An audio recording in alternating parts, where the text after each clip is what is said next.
खुजली की बीमारी। चल, मैं आती हूँ। खाना बना के रखना। अरे फिर से कहाँ जा रही हो आप? पिछले 2 घंटे में 8 बार इधर उधर जा चुकी हो। अपने पाँव के टायर को ब्रेक लगाओ ना। अरे तू अपनी जुबान को ब्रेक लगा। तू कौन होती है मुझे रोकने वाली? अरे ज्वालामुखी जी, फटिए मत। मैं बस ये कह रही थी कि बिना बात के बाहर मत निकलो। लॉकडाउन खत्म हुआ है, कोरोना नहीं। बीमारी तो अब भी है ना। अरे मुझे कुछ नहीं होने वाला। मैं गांव में पली बड़ी हूँ। बहुत शक्ति है मुझ में। हाँ। कोरोना की छोटे से वायरस के सामने बड़े बड़ों की नहीं चल रही। जो होगा देखा जाएगा। अगर हो गया ना, तो देखा नहीं जाएगा आपसे। बहू, मेरी सास बनने की कोशिश मत कर। सास बहू की एक बात नहीं मानती और बहू के लाख समझाने पर भी निकल जाती है अपनी मनमर्जी करने। शाम को जब सास वापस आती है तो, ये लीजिए सैनिटाइजर से अपने हाथ क्लीन कर लीजिए। अरे इसमें से तो बदबू आती है। छी छी छी छी। मुझे नहीं करना ये इस्तेमाल। अरे तो साबुन से हाथ धो लीजिए। इतनी बार हाथ धुलवाएगी तो चमड़ी गल के नीचे गिर जाएगी। माँ जी, आप बाहर से आई हैं, हाथ धोने का तो सरकार भी कह रही है। मेरी नहीं तो किसी की तो सुन लीजिए। मैं तो खुद अपनी सरकार हूँ। मेरे अपने नियम है। हम्म कोरोना है। अरे तो इसमें तुझे क्यों रोना है? यार माँ जी, जरा सी बात है, इतना तो कर ही सकते हैं ना आप। नहीं। नहीं। नहीं। सुना नहीं? नहीं। नहीं सुना। तो क्यों मुंह लग रही हो? कौन मुंह लगे आपके? आप तो मास्क भी नहीं लगाती। मास्क तो तुझे लगाना चाहिए ताकि बोलना कम हो तेरा। ज्यादा दिक्कत तब होती है जब बहू को भी सास के साथ कहीं बाहर जाना होता है। अरे मम्मी जी, मैं फोन से पैसे दे दूंगी। कैश क्यों दे रही हैं आप? तू ना ज्यादा मॉडर्न मत बन। अब नोट देने से भी कोरोना होगा क्या? हाँ, नोट पता नहीं कितने हाथों से गुजर के हमारे हाथ में आते हैं, और उनमें से कुछ गधे तो ऐसे होंगे जो हाथ भी नहीं धोते होंगे। हैं? ताना मार रही है क्या? नहीं तो। तू मुझे बेवकूफ समझती है? क्या मुझे नहीं पता कि गधा कौन है? माँ जी, मैंने आपको कुछ नहीं कहा। अरे कैश दे रहे हो या फिर फोन से दोगे? कुछ लेना ही नहीं है। अरे मेरा टाइम क्यों वेस्ट किया फिर? बहू, तुझे ना मैं बाद में देखूंगी। बाद में मतलब कितने बजे? बहू बड़ी मजाकिया है आपकी। और सास बहुत गुस्सेल है। एक फटका दूंगी ना। अरे सॉरी आंटी जी। बहू सास से परेशान होके बाजार से अकेले घर आ जाती है और अपने पति से कहती है, सुनिए जी, मेरी एक शिकायत है आपकी मम्मी के बारे में। वाह, लोग बच्चे की शिकायत लेके मम्मी के पास जाते हैं। तुम मम्मी की शिकायत लेकर मेरे पास आई हो। तुम्हारी माँ है ना, बिना मास्क के बाहर जाती है, सैनिटाइज भी नहीं करती हाथ, और बिना काम के घूमती रहती हैं। अगर कोरोना हो गया ना तो दिक्कत हो जाएगी। अरे मैंने भी तो कहा ना उनसे एक दो बार, पर मम्मी मानती ही नहीं किसी की बात। मुझे ही कुछ करना पड़ेगा। अच्छा, क्या कर लोगी तुम? क्या कहा? नहीं, मेरा मतलब तुम क्या करने वाली हो? तुम बस मेरा साथ दो। अगले दिन जब सास कहीं से घूम कर आती है, माँ, मेरे शरीर पर कुछ हो रहा है, देखना। अरे ये तो खाज है। अरे मतलब खुजली। हाँ, और ये ऐसी वैसी खुजली नहीं है, फैलने वाली खुजली है। परसों तक मुझे थी, आज आपको भी हो गई। ज्यादा पास आते हो ना मेरे पास। अरे माँ के सामने ऐसी बात कर रही हो? क्या कर रही है? अरे तो पास आए तभी तो खुजली हुई ना। अब आप मम्मी के पास खड़े हो तो उनको भी तो हो सकती है ना। अरे मोरी मैया, अ, जो का कह रही है? सही कह रही हूँ माँ जी। अरे बेटा दूर हट ना। दूर हो जा हमसे। सोशल डिस्टेंसिंग कर लेना एकदम से। हाँ। अरे माँ जी, खुजली ही तो है। आप तो गांव की शक्तिशाली औरत हो। आपका क्या कर लेगी ये खुजली? खुजला खुजला के चेहरा लाल हो जाएगा, इससे ज्यादा और क्या होगा? अरे नहीं नहीं बहू, थोड़ी मोटी चीज भी बड़ी दिक्कत दे सकती है ना। और खुजली है, अच्छा थोड़ी ना लगता है, लोग क्या कहेंगे, सारे घर को खुजली हो गई तो है। तो माँ, क्या करूं मैं? अब क्रीम लगा, नहा ले नीम के पानी से, घर से ना निकल वरना लोग खुजलाओ खुजला के माय नेम इज खाज बोल के चढ़ाएंगे तुझे। और हमसे ना बेटा दूर रहा कर, कहीं हमको भी हो गई तो। माँ, ऐसे ही कोरोना भी तो हो सकता है। खुजली होने के बाद लोग क्या बोलेंगे, कम से कम वो सुन तो पाएंगे। अगर कोरोना हो गया तो? हाँ, बाबा समझ गई। अब तू अपनी खुजली का ध्यान रख, मैं तुम्हारे कोरोना का ध्यान रखूंगी, ठीक है? माँ जी, आप तो बिना बोले ही बस इशारों में ही समझ गई। वैसे ये आइडिया था किसका? आपकी बेटी का। अच्छा अच्छा, सोशल डिस्टेंसिंग की वजह से छू नहीं रही हूं तुझे वरना। दे दनादन हो जाता है ना माँ। अरे हंस क्या रहा है, मेरे लिए नया मास्क लेकर आ। उस दिन के बाद सास ने गांठ बांध ली। 2 गज दूरी, मास्क जरूरी, और घर में ही बैठ के खाओ आलू। रेहाना, तुमने मुझसे शादी करके एहसान किया है, मुझसे ज्यादा तो तुम कमाती हो। अरे तो क्या हुआ, एक दिन आएगा रवि कि तुम खूब पैसा कमाओगे। मुझे तुम पर पूरा विश्वास है। रवि और रेहाना खुद को स्टैंड करने के लिए पूरी मेहनत करते। रेहाना, मैं नौकरी नहीं करना चाहता हूँ। तो कोई बात नहीं, मैं नौकरी करके घर चलाती हूँ, तुम बिजनेस सेट करने की कोशिश करो। एक दिन। रेहाना, तुम जानती हो, मैंने जो विज्ञापन बनाने वाली कंपनी खोली थी ना, उसे बड़ी ब्रांड का ऑफर आया है। अब हम लोगों के दिन ब्यारे न्यारे हो गए हैं। मैं जानती थी रवि कि एक दिन तुम सेटल हो जाओगे। रवि का काम अच्छा चल जाता है। एक दिन वो रेहाना से कहता है, रेहाना, अब हम लोगों का बच्चा भी हो गया है, बहुत छोटा है वो, उसका ख्याल कैसे रखेंगे हम? कैसे क्या, मैं गांव से माँ को लेकर आ जाती हूँ। नौकरी से हाफ डे ले लिया करूंगी। अभी तो वो छोटा है, स्कूल जाने तक मैं मैनेज कर लूंगी। देखो रेहाना, मैं अब अच्छा कमा रहा हूँ, तुमको नौकरी करके परेशान होने की कोई जरूरत नहीं है। अरे कैसी बात कर रहे हैं, मैं अपनी लगी लगाई नौकरी कैसे छोड़ दूं? और मैंने तो सुना है हम लोगों को कुछ ही महीनों में सरकारी नौकरी मिल जाएगी।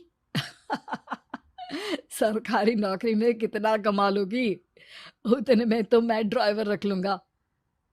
रेहाना को रवि की बात का थोड़ा बुरा तो लगता है। कम से कम मेरी नौकरी की इतनी बेइज्जती मत करो। भूल गए, इसी नौकरी के बदौलत तुमने अपना बिजनेस खड़ा किया है। अरे वो तो मैं किसी के भरोसे भी कर लेता। देखो, अपने बच्चे को संभालो, घर का काम करो, अब बाहर जाती तुम अच्छी नहीं लगती हो। रेहाना रवि के कहने पर नौकरी तो छोड़ देती है, लेकिन अब बड़े से घर में उसकी कीमत किसी नौकर से कम नहीं होती। एक दिन रवि का दोस्त आता है। भाभी, हम लोग तो आपको तब से जानते हैं जब से आप लोग शादी होकर इस शहर में आए थे। आपकी बदौलत ही सारा बिजनेस खड़ा हुआ है। ये किस्मत तो आप ही की है भाभी। हाँ हाँ भाई, हमारी मेहनत तो कुछ है ही नहीं। अरे होगी, लेकिन भाभी की किस्मत के आगे कुछ नहीं। दोस्त वहां से चला जाता है, लेकिन रवि का गुस्सा 7वें आसमान में होता है। देखा कैसे बोल रहा था, अरे बिल्कुल अच्छा आदमी नहीं है ये। कैसी बात कर रहे हैं आप? प्रशांत भैया तो बहुत अच्छे इंसान है रवि। कैसे उन्होंने हमारे मुश्किल वक्त में हमारा साथ दिया था। अरे था पैसा तो साथ दिया, नहीं तो कौन पूछता है। रवि का व्यवहार पैसा आते ही अलग हो गया। वो बंदे को बंदा नहीं समझता। घमंड से घिरे रवि ने तो एक दिन हद ही कर दी। रेहाना, मैं अब तुम्हारे साथ नहीं रह सकता हूँ। क्या? क्या बकवास कर रहे हो रवि? क्या कहना चाहते हो? और क्यों नहीं रह सकते तुम मेरे साथ? देखो, मुझे कोई और पसंद है, और उसने साथ रहने पर बस यही शर्त रखी है कि मुझे तुम्हें तलाक देना होगा। रेहाना, जो कि एक स्वावलंबी महिला थी, उसने बिना देर किए रवि को कह दिया, कोई इश्यू नहीं, मुझे पैकिंग में 4 दिन का वक्त लगेगा, लेकिन तब तक मैं तुम्हारे साथ नहीं रहूंगी। 4 दिन के लिए तुम कहीं और शिफ्ट हो जाओ, मैं घर से निकलूंगी तो बता दूंगी। रवि घर छोड़कर चला जाता है। रेहाना को दुख होता है, वो रोती है, लेकिन व्यवहार से स्ट्रांग रेहाना को पति के वापस आने का और उसे सबक सिखाने का पूरा भरोसा था। फिर एक दिन, अरे शुशिका, कब शादी करोगे तुम मुझसे? यार मैंने तो सोचा था तुम शादी से पहले मुझे विदेश लेकर जाओगे, महंगी कार दिलाओगे। अरे सब दिला दूंगा, लेकिन पहले मुझसे शादी तो कर लो। हाँ हाँ, क्यों नहीं। मैं कुछ दिनों के लिए अपने मम्मी पापा के पास जा रही हूँ और लोगों से अपनी शादी की बात करूंगी। अरे शुशिका, कैसे रहूंगा मैं तुम्हारे बिना? अब तो शादी ही होने वाली है हम लोगों की। शुशिका रवि को छोड़कर चली जाती है। रवि घर आता है, जहां रेहाना को ना पाकर उसे सब अजीब लगता है। घर तो रेहाना के बिना कुछ नहीं है, बच्चे की याद भी आ रही है। चलो एक वीडियो कॉल कर लेता हूँ। रवि रेहाना को वीडियो कॉल करता है, लेकिन रेहाना फोन नहीं उठाती। रात को सोते वक्त मन कर रहा है मुन्ने को गले लगा लूं। चलो कोई ना, शुशिका से शादी के बाद मेरे और भी बच्चे होंगे। अगले दिन रवि ऑफिस जाता है, जहां टीना खड़ी होती है। सर, आपने अपने नए ऐड के लिए मॉडल की रिक्वायरमेंट डाली थी ना, मैं उसी के लिए आई हूँ। रवि टीना को देखकर खुश हो जाता है। अब शादी हो गई है तुम्हारी? नहीं सर, बस अच्छा सा हैंडसम और अमीर लड़का देख रहे हैं मेरे मम्मी पापा। रवि के दिमाग से तो टीना को देखकर शुशिका का ख्याल भी खत्म हो जाता है। अरे यार, ये लड़की मिल जाए कितनी सुंदर है। शुशिका तो इसके आगे कुछ नहीं है। क्या तुम्हें ऐसा नहीं लगता कि मुझसे मिलकर तुम्हारी ये खोज खत्म हो गई है? आप तो 2 बच्चों की पापा लग रहे हैं। अरे नहीं नहीं, मेरी शादी तो हुई थी, लेकिन बीवी को किसी और से प्यार था, मुझे छोड़कर चली गई। खैर, टीना की दोस्ती रवि से हो जाती है, लेकिन 1 महीने बाद शुशिका रवि के पास वापस आती है। मेरे मम्मी पापा तुमसे मिलना चाहते हैं, लेकिन उन लोगों को ये मत बताना कि तुम पहले से शादीशुदा हो, और हाँ, शादी से पहले अपनी सारी प्रॉपर्टी तुमको मेरे नाम करनी होगी। अरे पागल, अब मैं तुमसे शादी ही नहीं करना चाहता। भला ऐसी लालची औरत से कौन शादी करेगा? तभी वहां टीना आ जाती है। रवि, ये पागल सी औरत कौन है? देखो, तुमने ही कह दिया ना पागल, तो पागल ही है। पता नहीं कौन है, कह रही है शादी कर लो, लेकिन शादी से पहले अपनी सारी प्रॉपर्टी मेरे नाम कर दो।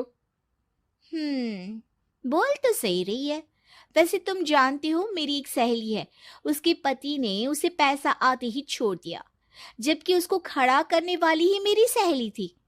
और मुझे भी भरोसा नहीं है, अगर मैं भी तुमसे शादी करूंगी तो तभी जब तुम मेरे नाम अपनी सारी प्रॉपर्टी कर दोगे। अरे हाँ हाँ, क्यों नहीं, बिल्कुल कर दूंगा। रवि और टीना की शादी की तारीख तय हो जाती है। वो अपनी सारी प्रॉपर्टी के कागज लेकर शादी वाली जगह पर पहुंचता है, लेकिन वहां टीना आती नहीं। रवि टीना को मैसेज करता है, कहाँ हो? सॉरी, मैं तुमसे शादी नहीं कर सकती, मुझे तुमसे भी ज्यादा पैसे वाला मिल गया। रवि को गुस्सा आ जाता है। वो गुस्से से सारा डेकोरेशन तोड़ रहा होता है कि वहां रेहाना आ जाती है। सर, क्या हो गया? क्या डेकोरेशन पसंद नहीं आई आपको? तुम यहाँ क्या कर रही हो? मैं यहाँ की डेकोरेटर हूँ। क्या आपको पसंद नहीं आई यहाँ की सजावट? रवि दौड़कर रेहाना के गले लग जाता है। मुझे माफ कर दो रेहाना। अपने बेटे के लिए सबसे सुंदर लड़की का हाथ मांग कर लाएंगी। श्रीवास्तव मौसी को भी बचपन से हीरोइन बन के रहने का बड़ा शौक था, तो बहू भी उनको हीरोइन जैसी ही चाहिए थी। एक दिन उन्होंने मिस गाजियाबाद डिम्पल से उसकी शादी करवा दी। यहाँ बस एक ही दिक्कत थी, डिम्पल को फेस मास्क बनाना तो आता था, पर आटा गूंथना नहीं आता था। बातें तो पक्की पक्की करती थी, पर रोटियां कच्ची पक्की बनाती थी। कमला बहन, मानना पड़ेगा, आप शहर की सबसे सुंदर लड़की को ब्याह कर ले आई है अपने बेटे के लिए। अब इसमें हमने तो कुछ नहीं किया भाई साहब, सब ऊपर वाले की कृपा है। जी जी, तो क्या क्या कर लेती है आपकी बहू? सब कुछ। जाओ बेटा डिम्पल, शर्मा जी के लिए थोड़ा नाश्ता पानी बना लाओ। डिम्पल नजदीक जाकर श्रीवास्तव मौसी के कान में फुसफुसाती है। मम्मी जी, नाश्ता बनाना तो नहीं आता, सिर्फ पानी ले आओ। अरे बेटा, तुझे देखने कितने लोग आए हैं, इन सबको पानी पिलाने का ही इरादा है क्या? सुंदर हूँ इसलिए देखने आए हैं। क्या करूँ, मैं इतनी सुंदर हूँ तो आप ही बताओ ना, क्या करूँ, क्या करूँ मैं? अरे बेटा, कुछ मत कर, खाना बनाना सीख ले बस। श्रीवास्तव मौसी के लिस्ट में सुंदरता सबसे ऊपर आती थी और उन्हें उसी का फल मिला। उनके बेटे अशोक ने एक दिन माँ से शिकायत की। माँ, कैसी बहू ढूंढ कर लाई हो? मैं शाम को थक हार कर घर लौटता हूँ तो मुझे कहती है, आज पेडिक्योर करना है, करवा दोगे? अरे जबकि दिन भर काम करके पाँव मेरे थके थे। अरे बेटा ठीक है ना, धीरे धीरे सीख जाएगी। अरे क्या सीख जाएगी माँ, उससे कुछ भी नहीं आता। हफ्ते भर का शेड्यूल बना लिया है उसने, पेडिक्योर, हेड मसाज, मुल्तानी मिट्टी का ये वो, अरे पता नहीं क्या क्या। अरे मुझे तो नाम भी नहीं आते। देख बेटा, खाना बनाना, सब्जी काटना, ये सब सीखा जा सकता है, पर सुंदरता नहीं सीखी जा सकती। इतनी सुंदर बहू मिली है, फिर भी तू खुश नहीं है, कैसा बेटा है तू? श्रीवास्तव मौसी का मानना था कि समय रहते बहू सब सीख जाएगी, पर मिस गाजियाबाद से शादी कराने के बाद घर का जो नाम हुआ है वो जरूरी है। अरे सबकी बहू खाना बना लेती है, हमारे घर में तो काम वाली दीदी भी है, पर हमारे घर में जितनी सुंदर बहू है ना, उतनी किसी के घर में नहीं। ऐसा श्रीवास्तव मौसी सबको कहती रहती। फिर एक दिन वो हो गया जो नहीं होना चाहिए था। डिम्पल को पिंपल हो गया। डिम्पल घर में छुपी बैठी थी, पर ऐसी खबर छिपती कहाँ है। शर्मा जी घर में अपने बेटे की शादी का न्योता देने आए तो उन्होंने पूछ लिया, अरे आज आपकी बहू नहीं दिख रही? हाँ, वो ना थोड़ा काम में बिजी है, आती ही होगी। और इतने में डिम्पल सही में किसी काम से वहां आ जाती है। बस शर्मा जी की नजर पड़ जाती है डिम्पल के पिंपल पर, जो उन्हें चांद पे दाग जैसा लगता है। पूरे शहर में बात फैल जाती है कि डिम्पल को पिंपल हो गया है। ये दिक्कत काफी गंभीर थी और श्रीवास्तव मौसी को पता था कि अगर ऐसा चलता रहा तो उन्होंने जो हासिल किया था सब मिट्टी में मिल जाएगा। उन्होंने फट से डिम्पल को अपने कमरे में बुलाया। अरे बेटा, शर्मा जी के बेटे की शादी 1 हफ्ते में ही है, हमें उससे पहले ही तुझे वापस सुंदर बनाना पड़ेगा। तू बता, तुझे मेकअप के लिए क्या क्या चाहिए? डिम्पल की दी गई लिस्ट का सामान श्रीवास्तव मौसी शाम को ही ले आती है और उसके बाद शुरू होता है डिम्पल का मेकओवर। 1 हफ्ते में सारे क्रीम्स पाउडर टेस्ट हो चुके हैं और डिम्पल और श्रीवास्तव मौसी रेडी हो जाते हैं शर्मा जी के बेटे की शादी के लिए। शादी के दिन डिम्पल बहुत सुंदर लग रही थी। श्रीवास्तव मौसी को उम्मीद थी कि बस अब तो हर जगह वो और डिम्पल ही छाए रहेंगे, चाहे शादी किसी की भी हो। पर जब वो शादी में पहुंचते हैं तो उन्हें बाहर शर्मा जी लोगों का स्वागत करते मिलते हैं। अरे कमला जी, सही समय पर आई हैं, आप ही का इंतजार था। हमने भी हमारे बेटे के लिए मिस अहमदाबाद ढूंढी है। डिम्पल और श्रीवास्तव मौसी दोनों के मुंह खुले के खुले रह जाते हैं शर्मा जी की बहू को देखकर। वो तो डिम्पल से भी ज्यादा सुंदर थी। क्यों, हमने भी अच्छी बहू ढूंढी है ना? हाँ शर्मा जी, बाकी आजकल के ज़माने में सुंदरता से क्या होता है भाई? देखो, बूढ़े तो सब होते हैं, मैं तो मानती हूँ कि बस रोटियां गोल बना दे, इससे ज्यादा क्या चाहिए। सुंदरता का क्या है, ढल जाती है, पर गुण वो हमेशा रहते हैं। अरे बाबा, इतना बड़ा ज्ञान आपको कोई गुरु भी नहीं देता, जितना बड़ा ज्ञान आपको एक छोटे से पिंपल से मिल गया।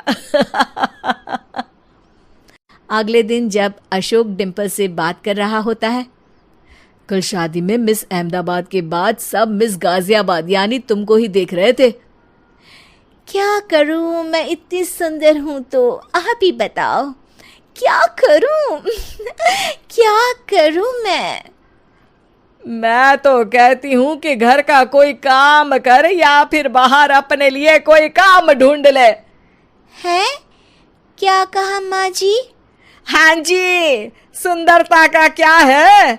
कल तूने मिस अहमदाबाद से मात खाई, आगे कोई मिस हैदराबाद आ जाएगी या मिस फैजादाबाद आ जाएगी, इसलिए काम पर ध्यान दो। हाँ। और कुछ महीनों बाद, अरे बहू, काम करने के बाद तू सुंदर है। वो रिक्शा चलाकर अपना जीवन यापन कर रहा है।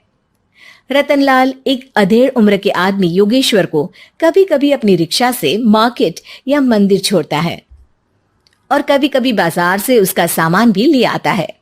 एक दिन रतनलाल योगेश्वर से कहता है, साहब, आपके पास गाड़ी है, फिर भी आप कभी कभी रिक्शा से क्यों जाते हो? इन शहर की गलियों को आराम से देखना मुझे बहुत पसंद है। ठीक है साहब, मैं चलता हूं, कल फिर आऊंगा। अरे रतनलाल, रुको तो। मैंने सुना है कि तुम अपनी बेटी को कुछ पैसों के बदले किसी को दे रहे हो। अभी किसी को बेचे नहीं तो क्या करे साहब, एक छोटा बेटा है, उसको पढ़ाना भी है, उसकी देखभाल भी करनी है, और अगर मैं बेटी को घर में रखूंगा तो उसकी शादी कैसे करूंगा साहब? तुमको कितने पैसे मिल रहे हैं? अब 50,000 साहब। देखो, मैं तुमको पूरे 20 लाख रुपए देता हूं, तुम अपनी बेटी संध्या को मुझे दे दो। हैं? अब 20 लाख? धन्यवाद साहब, धन्यवाद, मैं कल ही उसे आपके पास छोड़ जाऊंगा साहब। अगले दिन रतनलाल संध्या को हमेशा के लिए योगेश्वर के यहाँ छोड़ आता है और बदले में 20 लाख रुपए लेकर घर आ जाता है। रतनलाल जिंदगी में पहली बार इतने पैसे पाकर बौखला गया। उसने एक अच्छा घर लिया। कुणाल, अब हमें कोई चिंता नहीं है, तो अब अच्छे से पढ़, खूब मन लगाकर पढ़ाई करना। पापा, मुझे पढ़ाई करना अच्छा नहीं लगता। अरे तूने अगर ज्यादा बकवास की ना तो बहुत मारूंगा। कल से तू अच्छे स्कूल में जाएगा तो जाएगा, हाँ बस। कुणाल का एडमिशन एक अच्छे स्कूल में हो जाता है, लेकिन आए दिन स्कूल से शिकायत आती ही रहती है। 10 साल बाद एक दिन प्रिंसिपल मैडम रतनलाल को स्कूल में बुलाती है। रतनलाल, आपका बेटा कुणाल बहुत आवारा हो गया है और ये बिल्कुल भी पढ़ाई नहीं करता है, बल्कि उसका दिमाग गलत कामों में जा रहा है।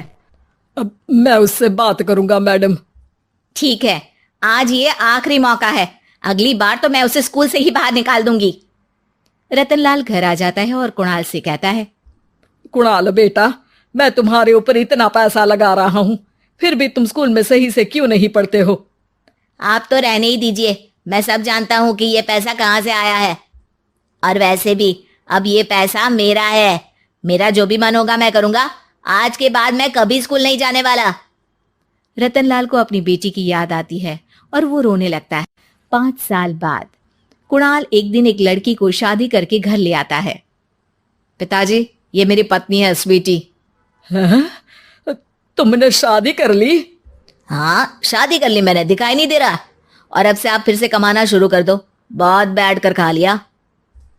कुणाल, तुम इस बुड्ढे को घर में क्यों रख रहे हो? देखो ना, ये शराब पीता है, इसे घर से बाहर निकाल फेंको। अरे स्वीटी, ये मेरे पापा है, कैसे बाहर निकाल दूं? और वैसे भी घर में कोई तो चाहिए ना काम करने वाला, नौकर समझ कर रख लो। इस बुड्ढी को तो घर से बाहर निकाल कर ही रहूंगी मैं कब तक इसके लिए खाना बनाऊंगी? स्वीटी एक दिन घर के बाहर पार्क में अपनी दोस्तों के साथ बैठी होती है। तभी वो रतनलाल को बुलाती है। पिताजी, मेरे कमरे में मैं अपना फोन छोड़ आई हूं, जरा लाकर तो देना। हाँ जरूर, अभी लेकर आता हूं। रतनलाल फोन लेकर आ जाता है। कुछ समय बाद स्वीटी के फ्रेंड्स भी चले जाते हैं। स्वीटी अंदर आकर शोर मचाती है। चोर चोर! कहाँ है चोर? मुझे तो यहाँ कुछ नहीं दिख रहा। अरे ये अलमारी खुली पड़ी है, जरूर किसी चोर ने ही खोली होगी। अरे कौन आया था यहाँ? यहाँ यहाँ तो पिताजी आए थे बस। अरे बहू, मैं चोर नहीं हूं। मुझे तो आप पर अब बिल्कुल भी विश्वास नहीं है पिताजी, क्योंकि जब आप पैसे के लिए दीदी को बेच सकते हो तो आप चोरी भी तो कर ही सकते हो। अरे लेकिन वो सब तो मैंने तेरे भले के लिए किया था ना। मैं तो कहती हूँ कि हमें इनकी कमरे की तलाशी लेनी चाहिए। तुम बिल्कुल सही कह रही हो, चलो। स्वीटी और कुणाल दोनों रतनलाल के कमरे की तलाशी लेते हैं और उन्हें वहां स्वीटी की ज्वेलरी और पैसे मिल जाते हैं। मैं तो पहले ही जानता था कि चोर आप ही हो। निकल जाओ मेरे घर से और दोबारा अपनी शक्ल मत दिखाना।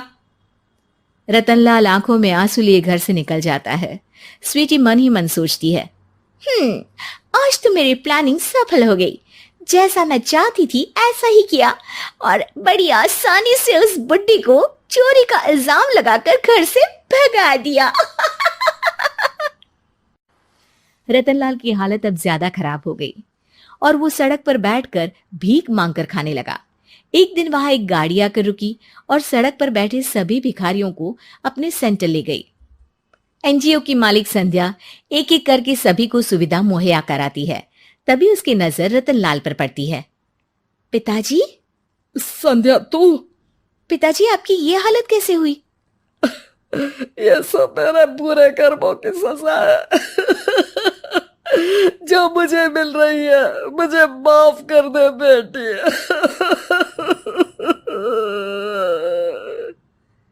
पिताजी, मैं आप पर बिल्कुल भी गुस्सा नहीं हूं, क्योंकि आपने मुझे यहाँ भेजकर अच्छा ही किया। मेरी जिंदगी बदल गई। लेकिन ये सब हुआ कैसे बेटा? आप ये नए कपड़े पहनो, तब तक मैं योगेश्वर अंकल को बुला कर लाती हूँ। योगेश्वर अंकल? हाँ अंकल। योगेश्वर जी ने तुझसे शादी नहीं की थी? नहीं तो पापा, उन्होंने तो मुझे पढ़ा लिखा कर इस काबिल बनाया है कि मैं आज सबकी सेवा कर पा रही हूँ। रतनलाल पश्चाताप करके रोता रहता है। तभी योगेश्वर भी वहां आ जाता है। रतनलाल जी, आपकी ये हालत कैसे हुई इतने सारे पैसों के बावजूद भी? क्योंकि मैंने बेटे और बेटी में भेदभाव किया था। लेकिन आपने ये कैसे किया, मुझे ये जानना है, बताइए। सालों पहले जब संध्या छोटी थी तब मैंने एक बार एक आदमी से तुम्हें बात करते हुए सुना था, जो कुछ पैसों में संध्या को तुमसे खरीद कर शादी करना चाहता था। मैं उस समय एनजीओ में बच्चों के लिए ही काम कर रहा था और मैं किसी भी लड़की की जिंदगी खराब होते नहीं देख सकता था। इसलिए मैंने अपने जीवन की कमाई का एक बड़ा हिस्सा तुम्हें दे दिया था। सच में कितना गलत था मैं। मुझे माफ कर दो। अब आप दोनों मेरे साथ घर चलो और आज मैं अपना सच्चा प्रायश्चित करना चाहता हूँ। योगेश्वर और संध्या रतनलाल के साथ घर जाते हैं। स्वीटी दरवाजा खोलती है। चोर भिखारी, तू फिर से आ गया? चल भाग यहाँ से बुड्ढे। ये घर तुम्हारे बाप का नहीं, मेरा है। बाहर निकलो यहाँ से। रतनलाल कुणाल और संध्या को घर से बाहर निकाल देता है। योगेश्वर जी, अब ये घर आपका है और अब आप यहाँ एक और एनजीओ खोल सकते हैं। शायद अब ये सच्चा प्रायश्चित है। संध्या अपने पिता के गले लग जाती है।